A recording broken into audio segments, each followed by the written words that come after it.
اس کا پہلا شعر ہو گیا کہ الٹی ہو گئیں سب تدبیریں، کچھ نہ دوا نے کام کیا، دیکھا اس بیماری دل نے آخر کام تمام کیا۔ تدبیر الٹی ہونے کا مطلب ہے کہ آپ کوئی کام سنوارنے کے لیے اپنی طرف سے کوئی بہت اچھی ترکیب بنائیں، لیکن وہ ترکیب بالکل ہی الٹ ہو جائے۔ تو وہ اس شعر میں یہی کچھ کہہ رہے ہیں کہ ایسا ہے کہ جیسے کوئی بیمار ہو اور اس کو دوا کھلائی جائے اور بہتر سے بہتر دوا کھلائی جائے، لیکن وہ دوا کام کرنے کی بجائے، اپنا جو درست کام ہے وہ کرنے کی بجائے الٹا کام کرے، اور دیکھا اس بیماری دل نے آخر کام تمام کیا۔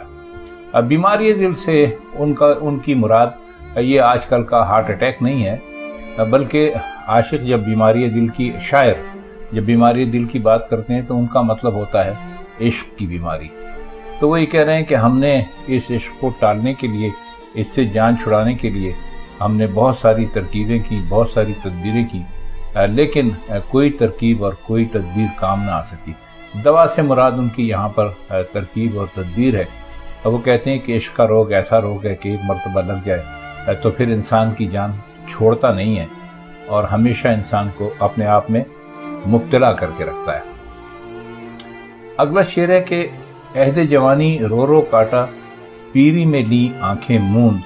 یعنی رات بہت تھے جاگے، صبح ہوئی آرام کیا۔ عہد جوانی کا مطلب ہے جوانی کے دن، اور پیری کہتے ہیں بڑھاپے کو۔ آنکھیں موندنے کا مطلب ویسے تو آنکھیں بند کر لینا ہے، موندنا کہتے ہیں آنکھیں بند کر لینے کو، لیکن یہاں پر آنکھیں موندنے کا مطلب جو ہے وہ ہے موت۔ تو وہ یہ کہتے ہیں کہ ہمیں تو کبھی کسی قسم کا سکون ملے ہی نہیں۔ جب ہم جوان تھے تو عشق کا روگ ہمیں لگ گیا، اور اس عشق میں ہمارا جو پورا عہد جوانی یعنی جوانی کا جو زمانہ تھا وہ پورے کا پورا اسی میں گزر گیا، اور ہم ہمیشہ عشق میں مبتلا رہے اور ہمیشہ روتے رہے۔ یعنی ہماری مثال ایسی تھی کہ جیسے کوئی آدمی رات بھر جاگتا رہے اور صبح آرام کرے۔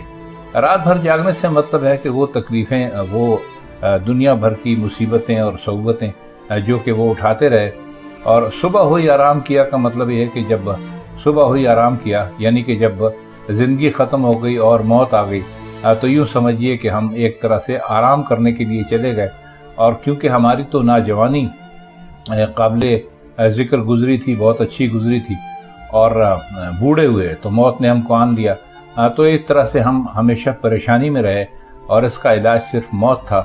جو جب آئی تو یوں ہو گیا کہ جیسے کوئی رات بھر جاگے، اور اس کے بعد ظاہر ہے کہ جب کوئی رات بھر جاگتا ہے تو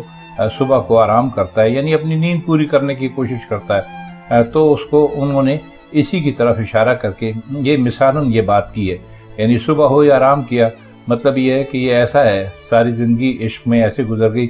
اور بڑھاپا، پیری یعنی بڑھاپا جب آتا ہے تو انسان کو کئی قسم کے ویسے ہی امراض لگ جاتے ہیں، اور بڑھاپا تکلیف میں گزرتا ہے۔ تو وہ کہتے ہیں کہ ہمارے ساتھ تو کچھ بھی اچھا نہیں ہوا، جوان تھے تو عشق کر بیٹھے، بوڑھے ہوئے تو دوسری قسم کی مصیبتوں نے ہمیں آن لیا، تو پھر سب یہ ہے کہ مر گئے ہیں۔ یعنی جب رات بہت جاگے ہوئے تھے، یعنی رات بہت جاگے تھا، مطلب یہ ہے کہ رات کو انہوں نے تشبیہ دی اپنی پوری زندگی کی تکلیفوں سے مثال دی ہے، اور جب صبح ہوئی تو پھر ہم نے آرام کیا۔ اگلا شعر ہے کہ ناحق ہم مجبوروں پہ یہ تہمت ہے مختاری کی، چاہتے ہیں سو آپ کریں ہم کو ابس بدنام کیا۔ اب ناحق کا مطلب ہے کہ خواہ مخواہ، اور تہمت کہتے ہیں الزام کو، اور مختاری کہتے ہیں اپنی مرضی کرنے کو۔ تو وہ یہ کہتے ہیں کہ جی ہم نے تو